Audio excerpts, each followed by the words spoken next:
Esperança é o combustível da vida. Por isso, cultivar esperança é extremamente necessário para se viver bem nessa peregrinação que nós estamos aqui. Nós sabemos que o nosso Deus nos disse que nós estamos neste mundo, mas não pertencemos a esse mundo. Estamos de passagem nesse mundo. E aqueles que tiveram um encontro com o Senhor sabem, estão convictos de para onde eles irão e a quem eles pertencem. Pertencem ao Senhor. Mas para peregrinar nessa terra, você não pode simplesmente viver uma vida caminhando sem um alvo, caminhando sem um objetivo.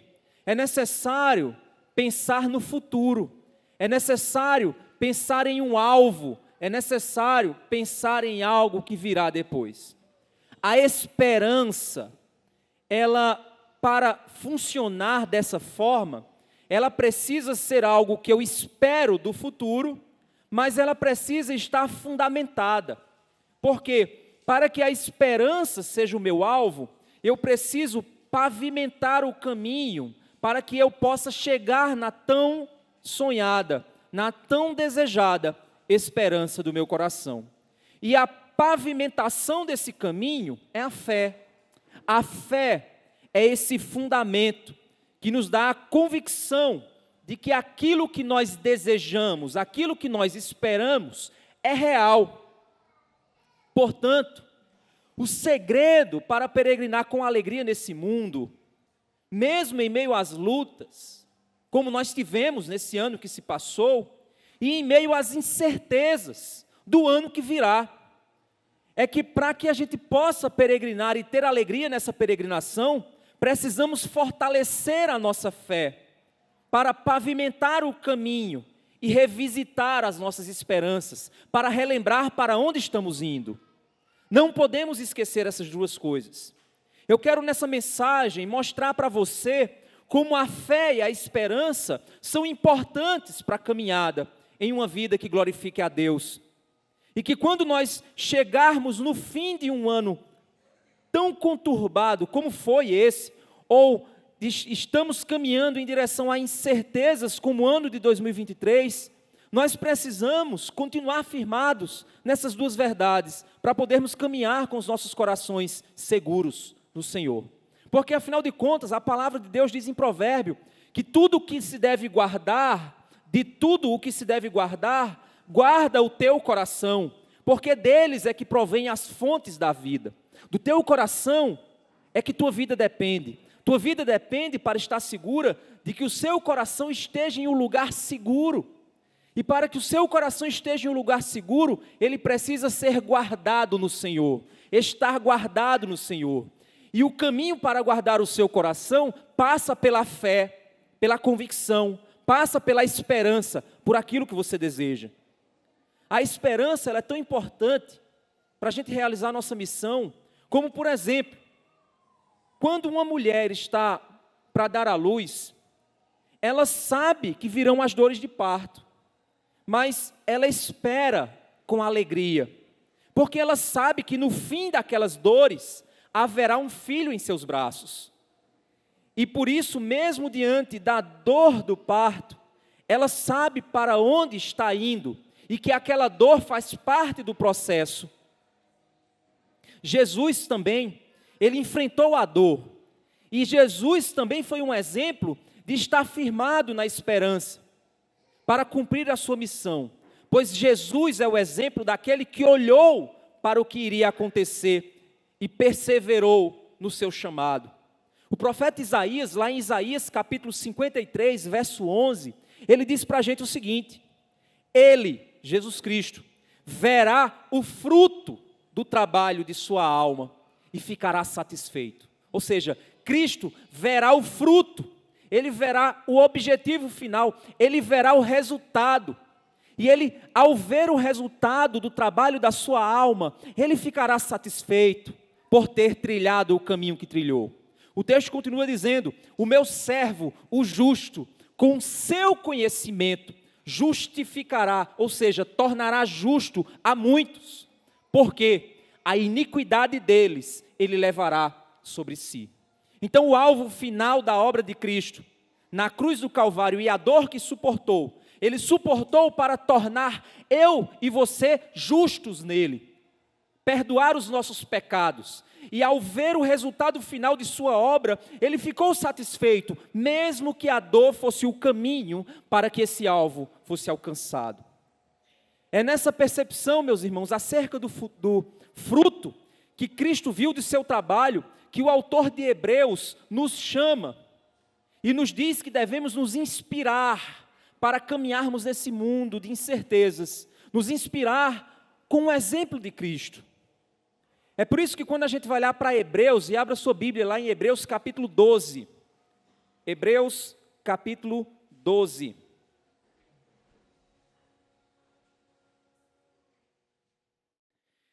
Em Hebreus capítulo 12, do verso 1 ao verso 3, nos é dito a respeito dessa inspiração que nós devemos ter.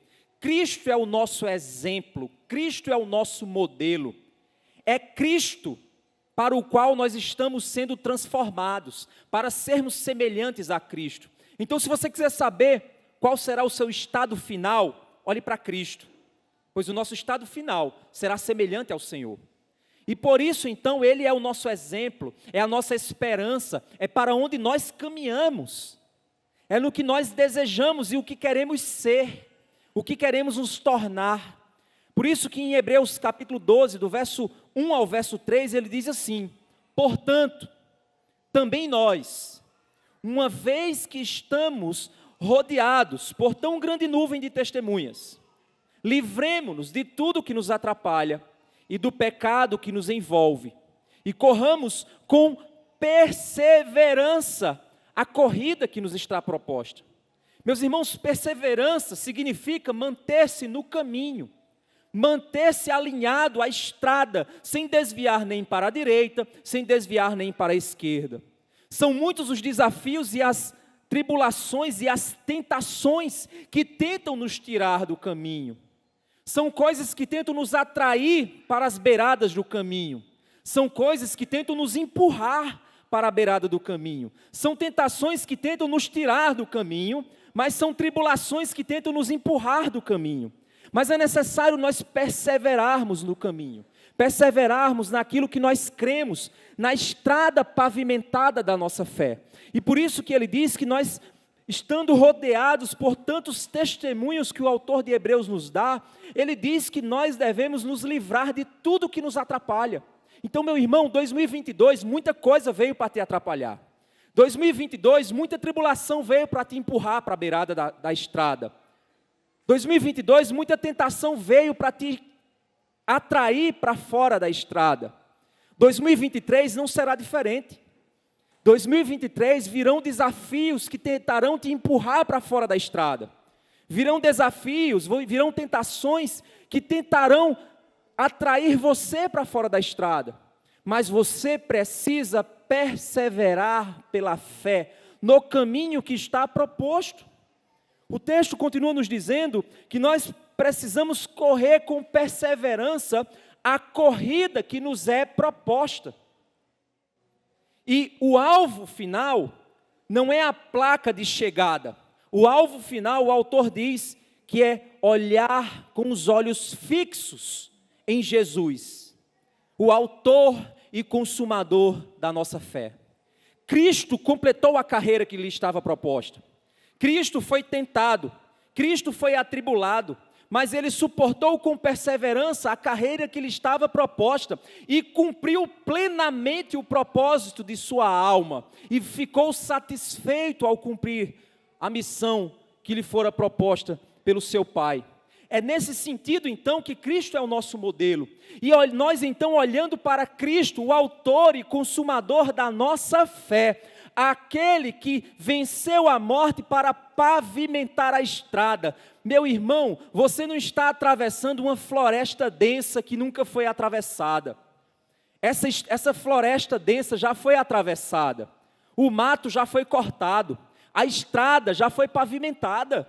Cristo já pavimentou a estrada para você. Cristo já mostrou qual é o alvo que você deve seguir. Agora você precisa crer que a estrada que foi pavimentada é a estrada que você precisa correr. E é Cristo o alvo, pois Ele é o autor da nossa caminhada.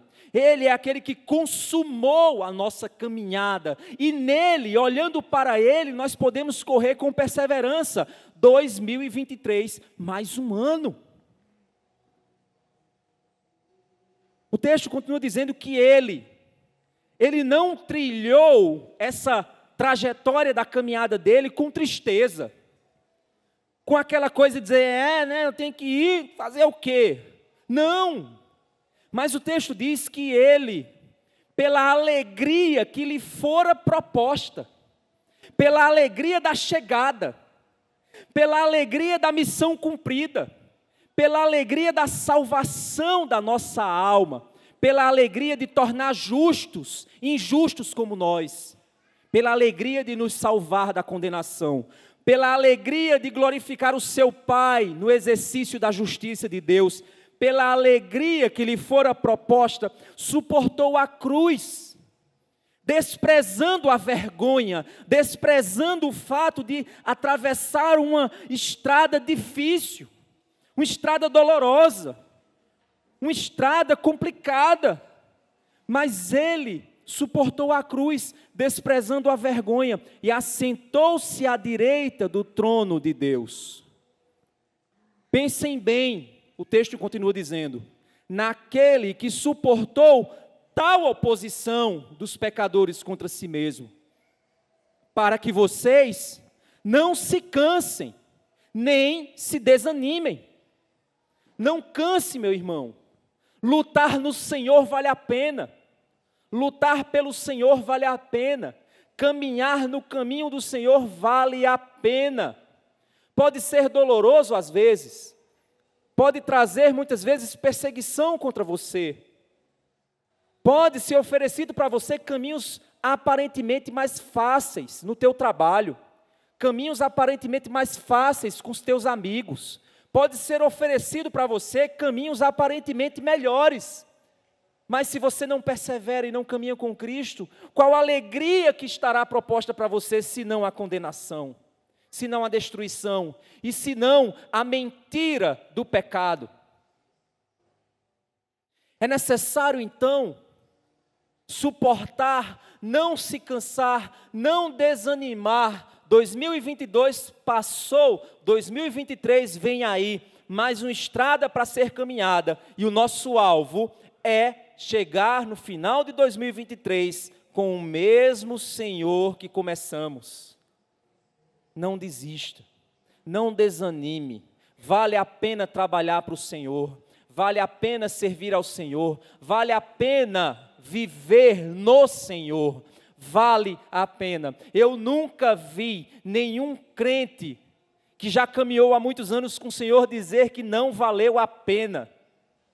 Nunca vi uma pessoa fiel ao Senhor dizer que não valeu a pena caminhar com o Senhor, que se arrependeu de caminhar com o Senhor. Eu nunca vi ninguém dizer isso.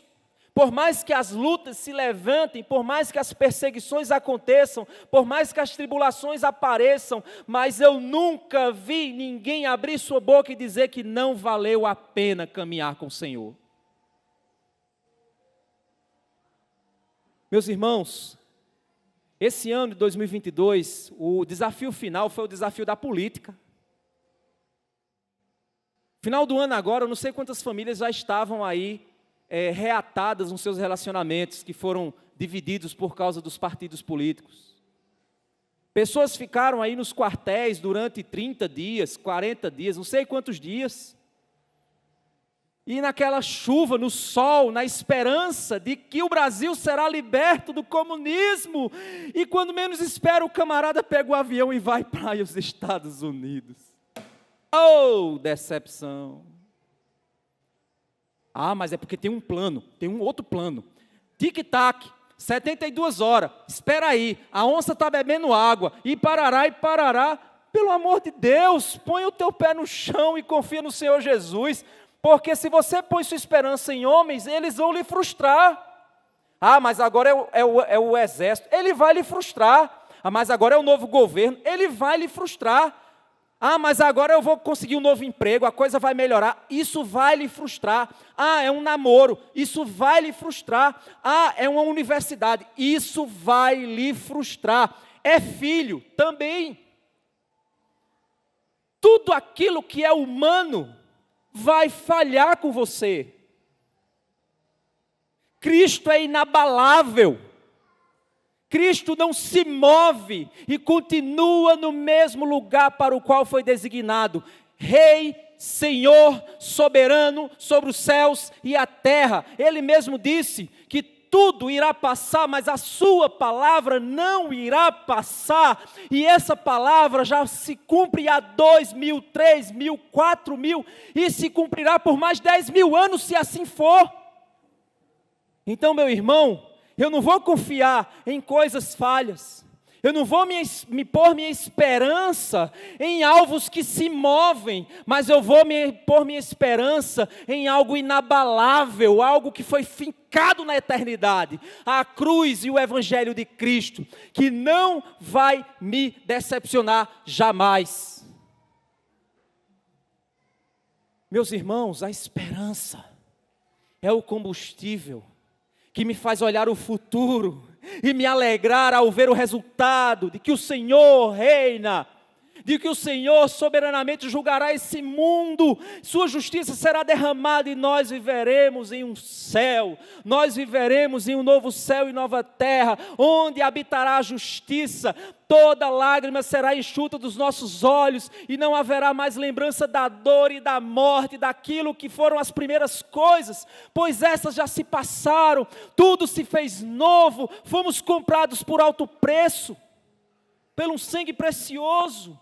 Essa é minha esperança, porque se me colocarem numa prisão e eu morrer nessa prisão, eu habitarei com o Senhor, porque Paulo, o homem preso, era o homem mais livre de todos, e alcançou o mundo inteiro escrevendo cartas de uma prisão, e ainda hoje faz história.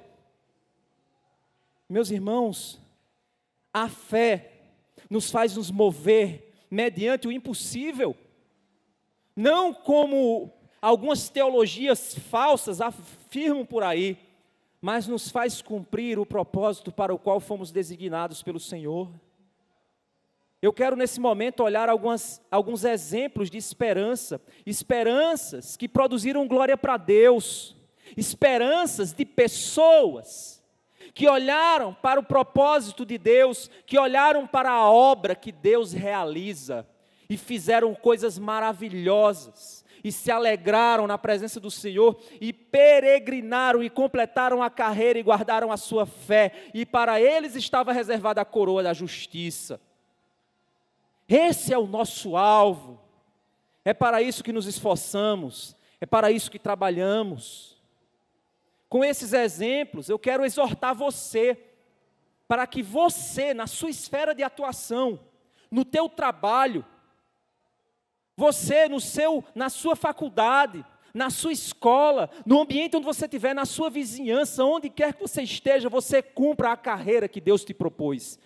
E você, pela sua fé, mostre ao mundo que a sua esperança não está em quartel, a sua esperança não está em partido, a sua esperança não está em homens, a sua esperança não está em dinheiro, a sua esperança não está em nada disso, a sua esperança está em Jesus Cristo, o Senhor.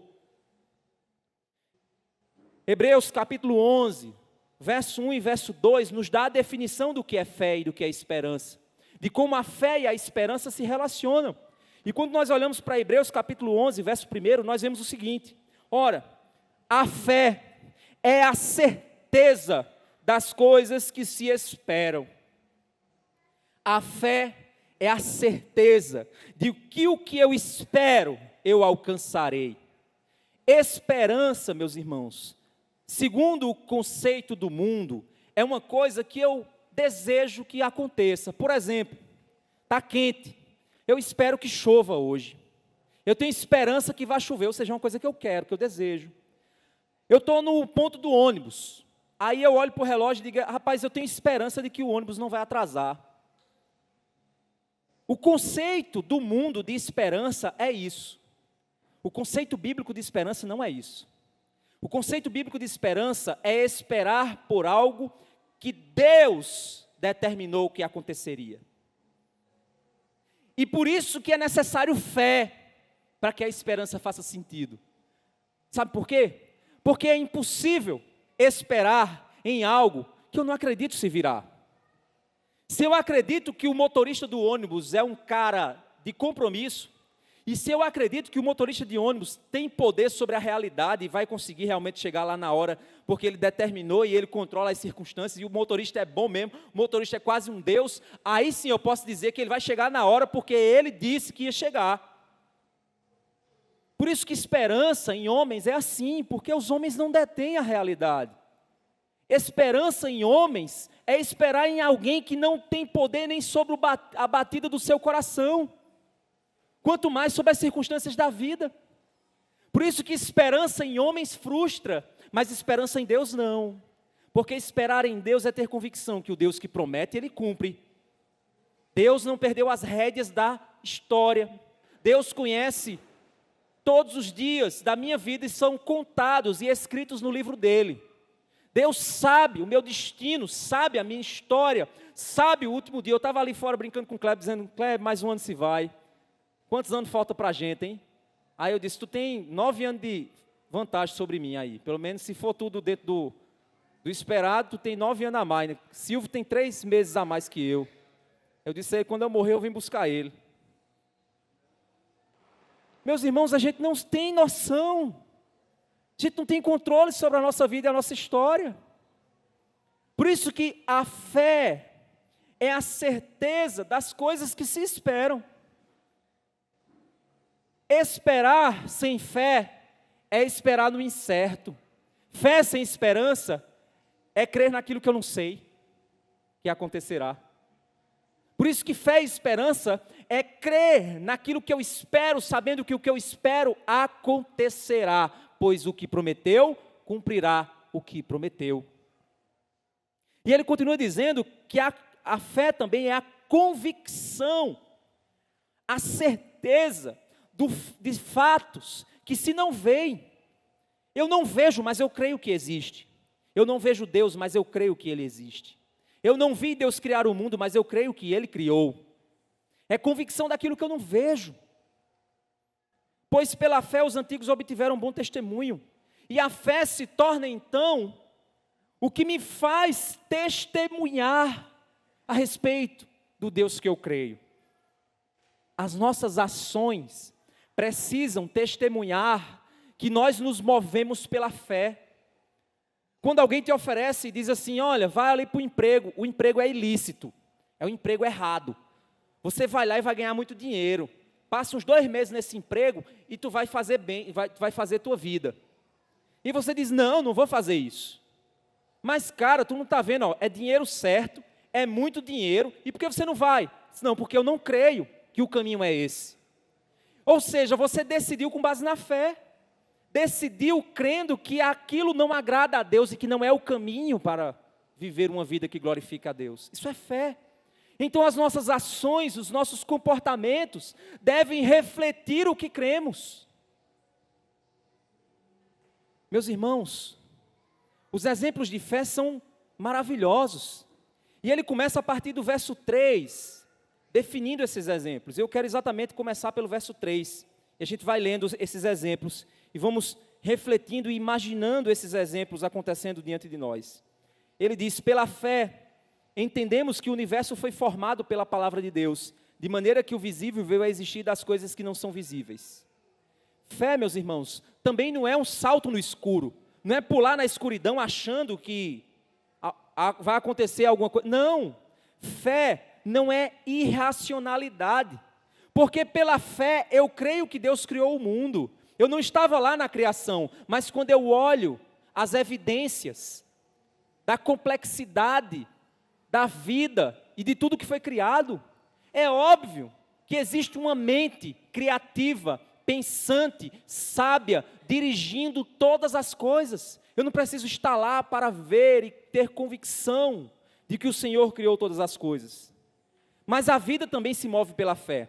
E no verso 4 ele diz, pela fé, Abel ofereceu a Deus um sacrifício mais excelente do que Caim, pelo qual obteve testemunho de ser justo, tendo a aprovação de Deus quanto às suas ofertas. Por meio da fé, mesmo depois de morto, ainda fala. Pela fé, Enoque foi levado a fim de não passar pela morte. Não foi achado, porque Deus o havia levado, pois antes de ser levado, obteve testemunho de que havia agradado a Deus. De fato, sem fé é impossível agradar a Deus, porque é necessário, não é opcional, não é algo que talvez funcione sem, é necessário. Fé é necessária para se viver. É necessário que aquele que se aproxima de Deus creia que Ele existe e que recompensa os que o buscam.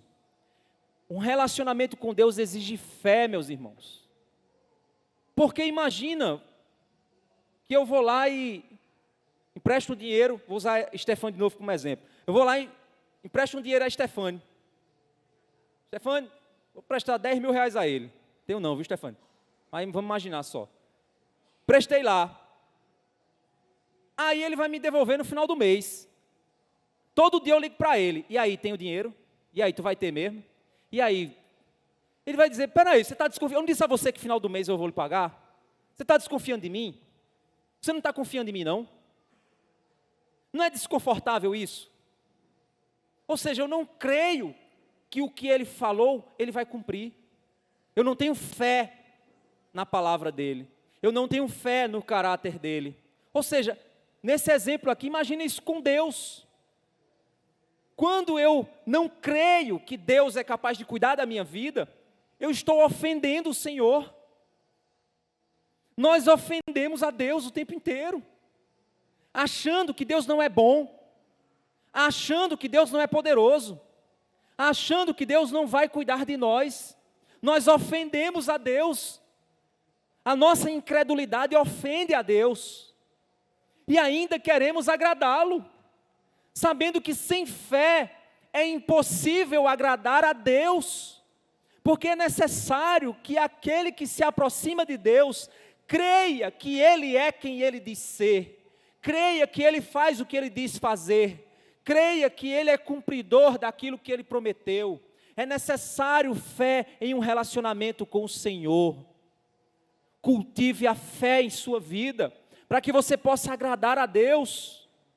Ele continua dizendo que esses homens agradaram porque se moveram pela fé, e diz que pela fé Noé, divinamente instruído a respeito dos acontecimentos que ainda não se viam e sendo temente a Deus, construiu uma arca para a salvação de sua família. Assim ele condenou o mundo e se tornou herdeiro da justiça que vem da fé. Pela fé, Abraão, quando chamado, obedeceu, a fim de ir para um lugar que deveria receber como herança.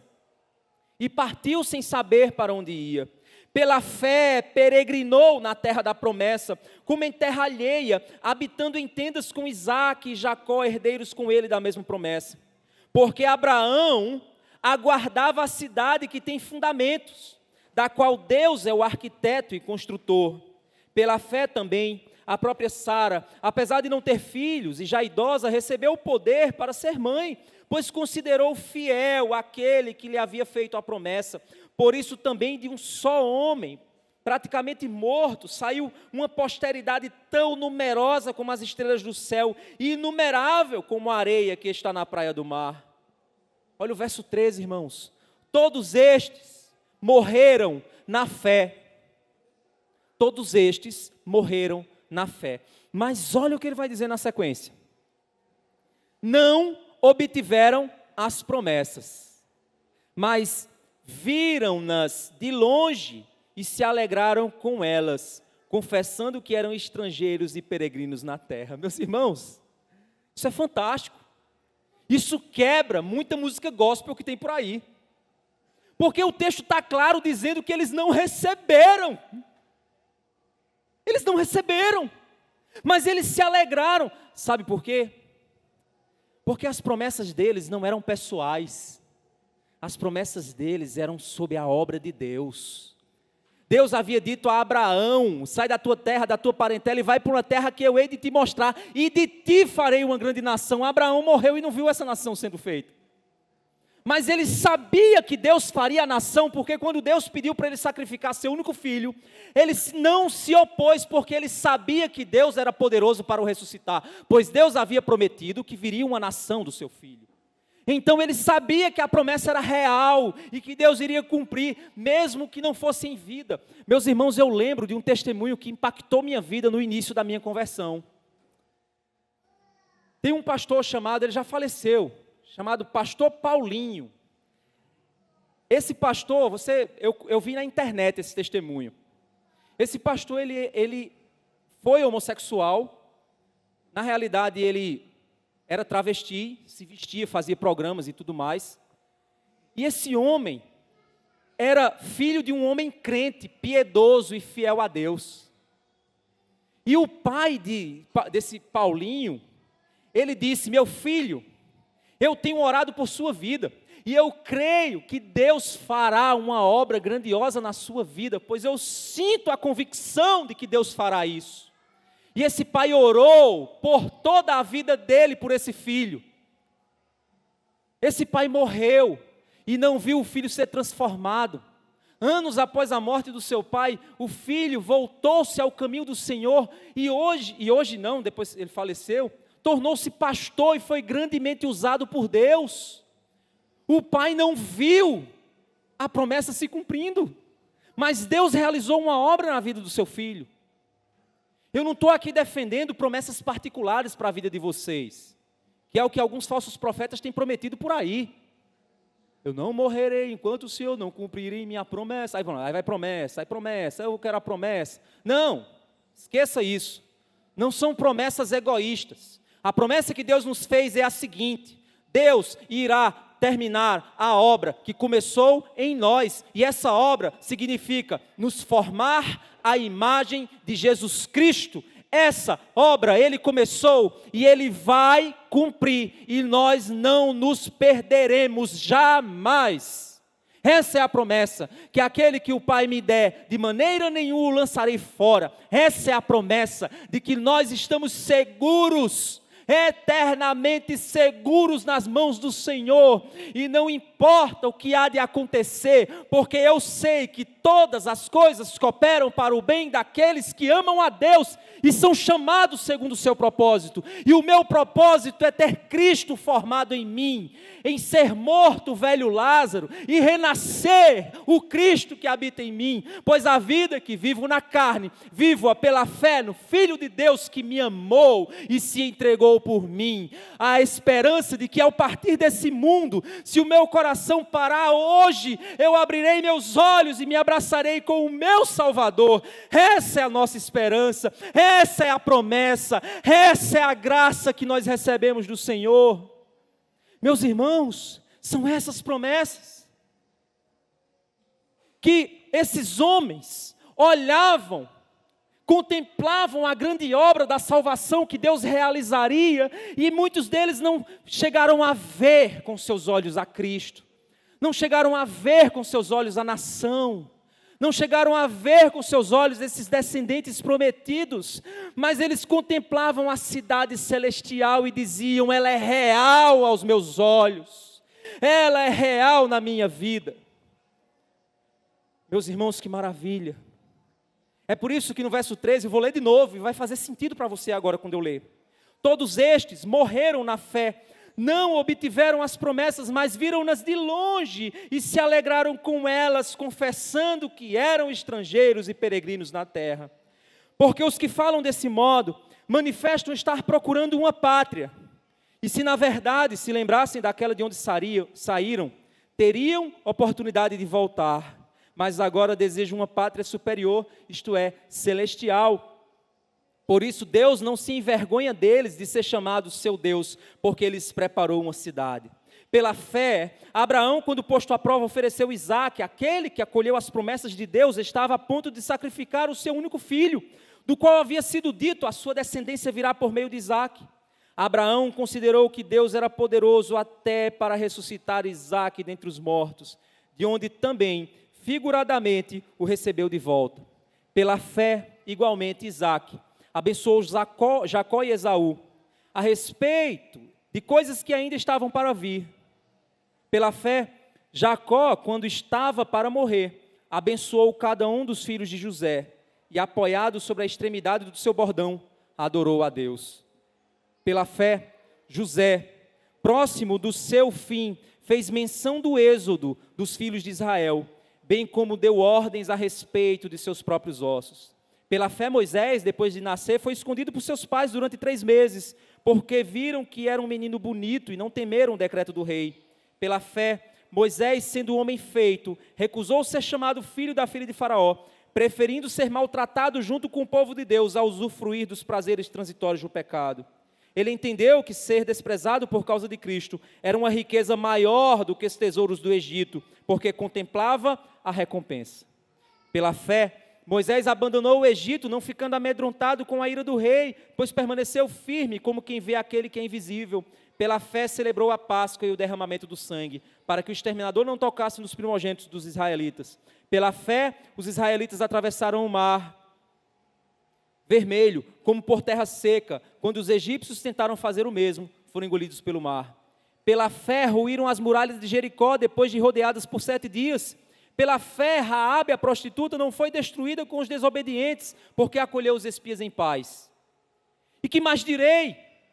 Certamente me faltará o tempo necessário para falar de Gideão, de Baraque, de Sansão, de Jefté, de Davi, de Samuel e dos profetas, os quais, por meio da fé, conquistaram reinos, praticaram a justiça, obtiveram promessas, fecharam bocas de leões, extinguiram a violência do fogo, escaparam de ser mortos à espada, da fraqueza tiraram força, fizeram-se poderosos da guerra, puseram em fuga exércitos estrangeiros. Mulheres receberam pela ressurreição seus mortos. Alguns foram torturados, não aceitando o seu resgate, para obterem superior ressurreição. Outros, por sua vez, passaram pela prova de zombarias e açoites. Sim, até de algemas e prisões. Foram apedrejados, cerrados ao meio, mortos ao fio da espada, andaram como peregrinos, vestidos de pele de ovelhas e de cabras, passaram por necessidades, foram afligidos e maltratados. Meus irmãos, verso 38, quando ele diz: o mundo não era digno deles. Andaram errantes pelos desertos, pelos montes, pelas covas, pelos antros da terra. Todos estes, mesmo tendo obtido bom testemunho, ou seja, mesmo tendo testemunhado ao mundo, através de sua vida, por meio da fé, não obtiveram a concretização da promessa, porque Deus tinha previsto algo melhor para nós, para que eles, sem nós, não fossem aperfeiçoados. Meus irmãos, que histórias maravilhosas, que histórias lindas são essas, de pessoas que viveram sua vida pela fé e foram grandemente usados por Deus em sua geração, para manifestar a glória de Deus. Muitos deles, contemplando o que Deus faria, fizeram maravilhas, e não viram muitos com seus olhos as promessas de Deus se cumprir, mas sabiam que o Deus das promessas iria cumprir o seu propósito através deles. E é diante desse contexto que a gente fecha no capítulo 12, quando ele diz: portanto, também nós, visto que temos a rodear-nos tão grande nuvem de testemunhas, livremo-nos de todo o peso e do pecado que tão firmemente se apega a nós e corramos com perseverança a carreira que nos está proposta, olhando firmemente para o autor e consumador da fé, Jesus, o qual, em troca da alegria que lhe estava proposta, suportou a cruz, sem se importar com a vergonha, agora está assentado à direita do trono de Deus. Portanto, pensem naquele que suportou tamanha oposição dos pecadores contra si mesmo, para que vocês não se cansem, nem desanimem. Meus irmãos, é exatamente isso. Nós temos uma trajetória a trilhar, nós estamos em um caminho pavimentado pela fé, cuja esperança é o autor e consumador da nossa fé, Cristo Jesus, que nos fez promessa de salvação. Precisamos estar firmes e perseverantes nessa carreira que nos está proposta. E 2023 virão desafios. 2023 virão dificuldades. Eu não quero chegar aqui e dizer para você que 2023 vai ser um ano sem problema. Pelo contrário, vai ter problema. Problemas que vão tentar te tirar do caminho. Tentações e pecados que vão tentar te fazer desanimar. Coisas que vão tentar te fazer pesar e parar no meio da trajetória. Mas continue olhando para Cristo, pois Ele é a consumação da nossa fé. Nós venceremos, porque não somos nós que lutamos sozinhos. É Ele quem luta por nós. E a vitória Ele já nos deu. É por isso que o apóstolo Paulo diz que a vitória que vence o mundo é a nossa fé. Meus irmãos, o que nós precisamos fazer é nos apossarmos daquilo que já foi comprado para nós na cruz. Recebermos aquilo que já foi conquistado com sangue, com suor, com lágrimas pelo Senhor. E ao contemplarmos e ao crermos nessa verdade, de que o sangue nos purifica de todo pecado, nós podemos provar dos benefícios da graça, dos benefícios da salvação, lutarmos a luta com as armas do Espírito e não sucumbirmos às armas da carne. Pôr a confiança na força do teu braço é confiar em algo que vai falhar. Pôr a confiança na força das tuas amizades, das tuas ideologias, vai falhar. Mas pôr a tua confiança na cruz, daquele que foi crucificado e que ressuscitou dentre os mortos, aí sim, você não vai se decepcionar.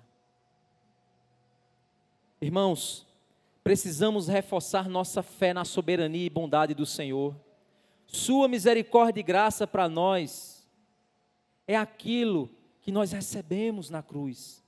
Esperar nas promessas de que Ele guia todas as coisas para o nosso bem e que no fim tudo glorificará o Senhor. Os nossos olhos serão enxutos de toda lágrima, as nossas esperanças se concretizarão, mesmo que não aqui, mas na eternidade. É claro que às vezes a trajetória será difícil. O vale da sombra da morte pode nos aguardar, mas o Salmo 23 diz que mesmo que eu ande pelo vale da sombra da morte, não temerei, pois o Senhor está comigo. Ele me consola. Nós não sabemos, meus irmãos, o que 2023 nos prepara. Mas uma coisa é certa, o Deus que está finalizando 2022, também vai estar conosco em 2023. Também estará conosco em 2024. E se em 2025 você não estiver aqui, você estará com Ele. É assim que funciona. Esta esperança deve me alegrar, e firmado na fé, eu devo confiar, eu devo caminhar alegremente no Senhor. Você tem cultivado esperança e fé? Você que está aqui nesse momento, tem esperança no Senhor? Se você partir hoje daqui, você terá um encontro com o Senhor, na certeza de que foi alcançado pela graça dEle. Não, pastor, ainda não. Então, não espere mais. Não entre 2023 sem entregar sua vida ao Senhor. Não entre 2023 sem olhar a promessa. Continuar andando no escuro, sem saber para onde vai. Não, mas Deus cuida de mim. Sim, para você chegar aonde? Não, mas eu creio que Deus é meu Senhor, Ele cuida de mim. Qualquer pessoa que você perguntar, você crê em Deus, a pessoa vai dizer, creio. Você gosta de Deus? Gosto. Ninguém vai dizer que odeia Deus. Só um anticristo, né? Tem uns anticristos por aí. Mas ninguém vai dizer isso. Todo mundo vai dizer que gosta de Deus. Deus é quem me manda. Deus é quem me comanda, né? Tem um meme da internet, né? Uma veinha que diz, né? Deus é quem me manda. Deus é quem me comanda. Não é assim? Todo mundo vai dizer isso, gente. Só que se você crê em Deus, deixa eu dizer uma coisa para você. A Bíblia diz que Satanás também crê e teme e treme de medo dele. Caminhar crendo que Deus cuida de você, sem saber para onde você vai, é continuar andando no escuro, sem ter direção. Mas quando eu sei para onde eu irei, por ter entregue minha vida ao Senhor, aí eu caminho seguro e com propósito, porque eu sei para onde eu vou. Você sabe para onde você vai? Se você não completar 2023, não sei não, pastor. Então você precisa saber. Você precisa saber. Você precisa crer. Porque isso está oferecido a você gratuitamente. Já foi pago na cruz do Calvário. O preço já foi pago. Você não precisa fazer nada. A única coisa que você precisa fazer, sabe o que é? Dizer: eu não consigo sozinho. Um dos textos mais contraditórios e poderosos do Novo Testamento é o pai de uma criança que chega e diz para Jesus: mestre, cura minha filha, se é que tu podes.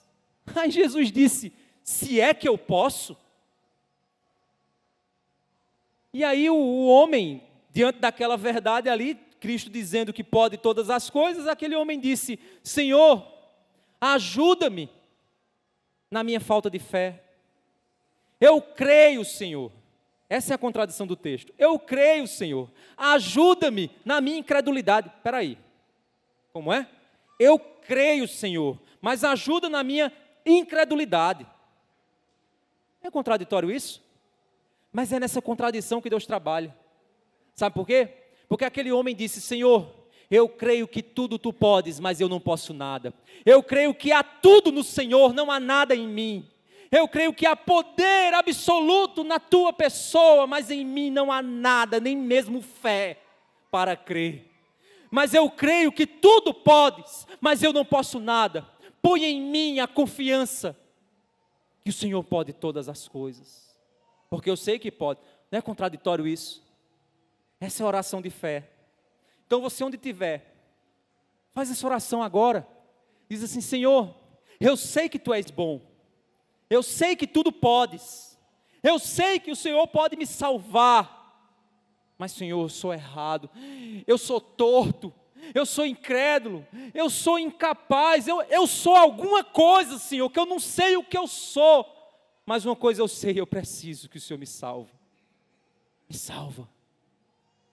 Tem alguém aqui hoje que quer levantar sua mão e dizer: eu quero que o Senhor me salve agora. Levanta sua mão. Onde você estiver, entra 2023 sabendo para onde vai. Tem alguém que quer entregar sua vida ao Senhor, quer orar nesse momento ao Senhor?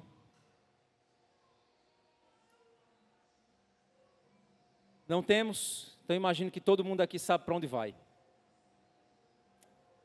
Se todo mundo aqui sabe para onde vai, louvado seja Deus. Mas se você ainda não sabe, arrependa-se do seu pecado da incredulidade, de achar que ainda tem algo que você pode fazer, que tem algo que você precisa melhorar. Imagina eu ir no médico e dizer assim: doutor, eu preciso fazer uma cirurgia cardíaca, mas primeiro eu vou ali começar a cirurgia, fazer parte dela, fazer só metade da cirurgia e eu venho aqui para o senhor finalizar. O médico vai dizer: peraí, então você não precisa de mim. Você tem que vir para eu fazer a cirurgia toda. Sou eu que sou o médico, não é você. Tem pessoas que pensam assim, elas dizem: não, deixa eu ir primeiro, começar a fazer umas coisas boas, depois eu venho para Jesus. Porque ela quer vir já consertada. Mas que glória há em Cristo se ela já vem consertada? Se a palavra de Deus diz que Ele veio para os doentes e não para os que estão curados. Se você acha que pode se curar, então você não precisa de Jesus, então nem venha para Ele. Mas se você, assim como eu, sabe que é um doente pelo pecado e que precisa de Cristo, então venha para Ele. Eu tenho certeza que nele você vai achar cura, nele você vai achar graça, nele você vai achar salvação. O inferno estará cheio de pessoas que acham que mereciam a salvação, mas o céu estará cheio de pessoas que têm certeza que mereciam a morte, que mereciam a condenação. Que grupo você está? Eu, pela graça de Deus, estou no grupo daqueles que irão para o céu com a certeza de que eu não merecia estar lá. E você, está no grupo dos que irão para a condenação, achando que mereciam o céu? Porque afinal de contas, quando chegar a hora, Deus vai decidir, né? Deus vai decidir. É assim que você pensa? Então você não entendeu o que é a cruz.